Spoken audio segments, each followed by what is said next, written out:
la semaine dernière, on était sur la route de Carcassonne pour récupérer un petit quelque chose. Et voici ce petit quelque chose. On a acheté des vélos pliants à Decathlon. Comme ça, on pourra poser le fourgon et ensuite aller se balader à vélo. Et ça sera beaucoup plus simple pour nous.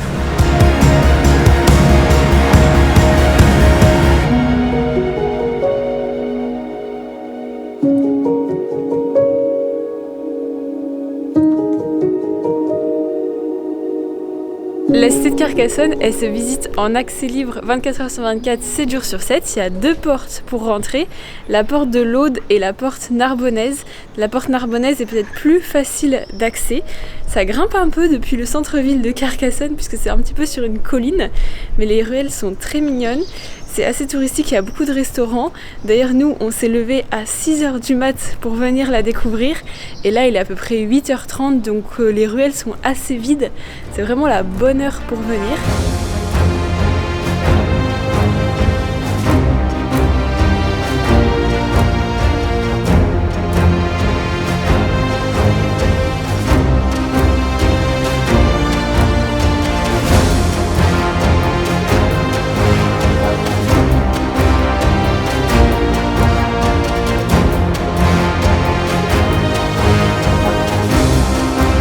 Il est 9h45 et on quitte la cité de Carcassonne. Franchement, on a trop bien fait de venir tôt parce que là, il y a les autocars qui sont arrivés, les boutiques qui sont ouvertes et il y a vraiment full. Donc on est bien content de cette levée tôt. Et là, on va se diriger vers le centre-ville de Carcassonne. D'ailleurs, ce qu'on a oublié de te mentionner, c'était que la cité, elle est classée patrimoine mondial de l'UNESCO depuis 1997. Et petite rectification, il y a 2 remparts. Le rempart extérieur que tu peux visiter librement et le rempart intérieur qui est compris dans la visite avec le château et qui est gratuit pour les moins de 25 ans.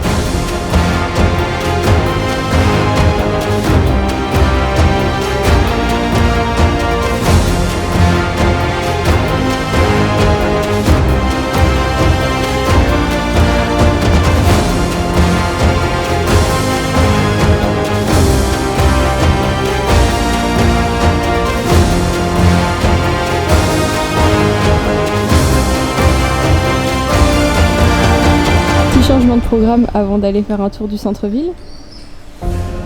Alex a crevé un pneu alors qu'on a acheté les vélos hier.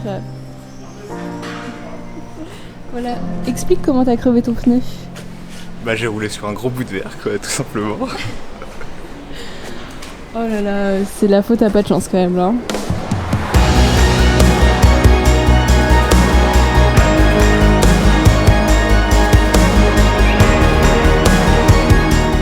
Petite démo de comment on prend une douche dans le van. Alors ça va dans la toile de douche, ça à l'entrée pour ne pas se salir les pieds. Voilà, on représente la tente de douche Quechua de Decathlon, mais qui est bien utile. Ici, le porte à fer, la douche solaire. Donc c'est une 20 litres et on l'a accrochée ici, comme ça elle coule bien dessus. Bon, même si on est obligé de se baisser un peu pour prendre la douche, il faut l'avouer. Et donc ça c'est l'intérieur de la cabine de douche. Et ici, on peut poser nos savons. Voilà, on a fait exprès d'acheter un savon du coup qui est biodégradable et qui est vegan, etc. et qui donc ne détruit pas notre petite nature. Bon, et sinon, quand on fait pas ça, soit on prend des douches sur les plages, sinon on n'a pas encore testé, mais on fera certainement des campings ou des aires de camping-car ou peut-être même des piscines municipales. On sait pas encore, mais en tout cas, on a cette solution quand on a de l'eau dans le fourgon.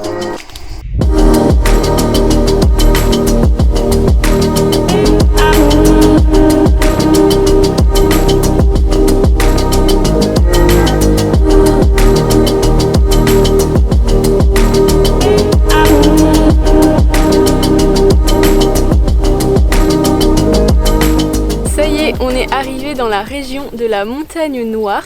On est au nord de l'Aude, du coup la montagne noire elle s'étale sur plusieurs départements, notamment le Tarn, l'Aude comme je viens de te dire, la Haute-Garonne et aussi l'Hérault. Son point culminant c'est 1200 mètres, donc c'est quand même une petite montagne. Et si tu te demandes pourquoi elle s'appelle la montagne noire, eh bien nous aussi on s'est posé la question. Parce qu'en fait sur le versant nord de la montagne, il y a beaucoup de végétation et ça lui donne un petit peu cet aspect sombre. Voilà, tout simplement. Là, on vient d'arriver dans le premier village de la montagne noire, c'est Montaulieu. C'est un village qui est connu pour avoir de nombreuses librairies. Voilà, c'est un petit village du livre. Donc on t'emmène avec nous. On va rester quelques jours ici, entre château, lac, randonnée. Je pense que ça va être super et ça va être un petit concentré de nature après la visite de Carcassonne.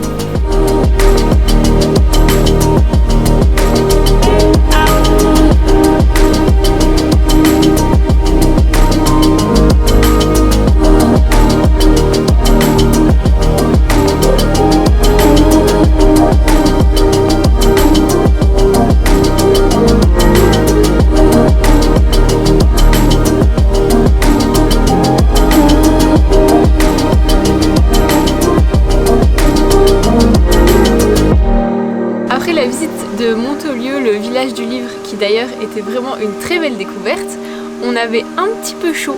Du coup on a cherché sur Google Maps et on a trouvé une cascade qui s'appelle la cascade l'Alzot. Mais elle n'était pas facile d'accès.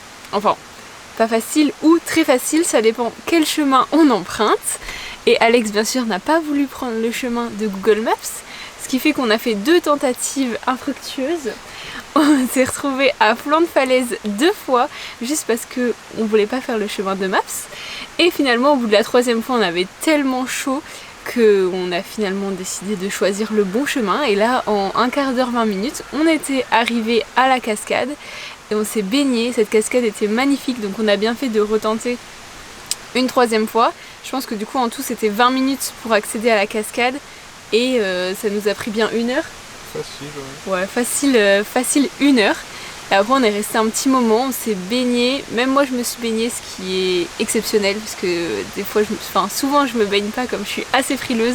Mais là il faisait tellement chaud avec les températures dans le sud en ce moment qu'on s'est tous les 2 mis à l'eau et c'était magnifique. Une petite cascade pépite dans l'Aude. Et après on est allé visiter le village de Cessac.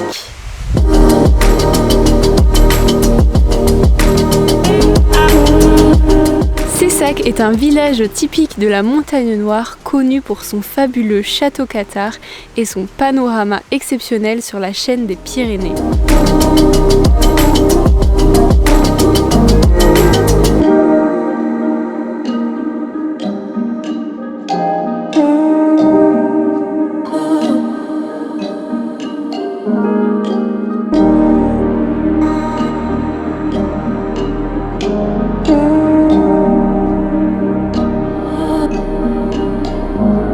Trop bien dormi le long du lac de la Prade-Basse et là on bouge d'endroit parce que malheureusement on serait bien resté pour la journée pour travailler un petit peu mais il n'y a pas de réseau.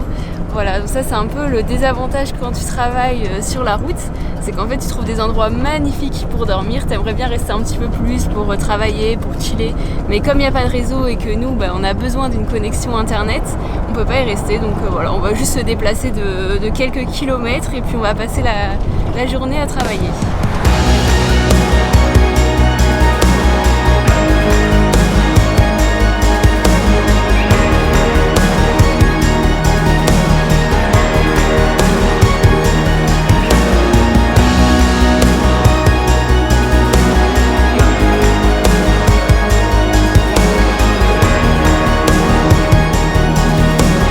On termine cette vidéo à Carcassonne et à la montagne noire par un spot exceptionnel. Regarde juste derrière moi, on va te mettre des images au drone, c'est magnifique. On est exactement à La Tour et on voit les 4 châteaux cathares depuis un camping sur les hauteurs. C'est exceptionnel, on a trouvé ce spot grâce à Home Camper. On t'en dit plus prochainement et aussi sur Instagram. En attendant, n'hésite pas à t'abonner, liker, partager si tu as aimé cette petite vidéo et si tu veux continuer à suivre notre road trip à travers l'Europe avec June. Bye bye.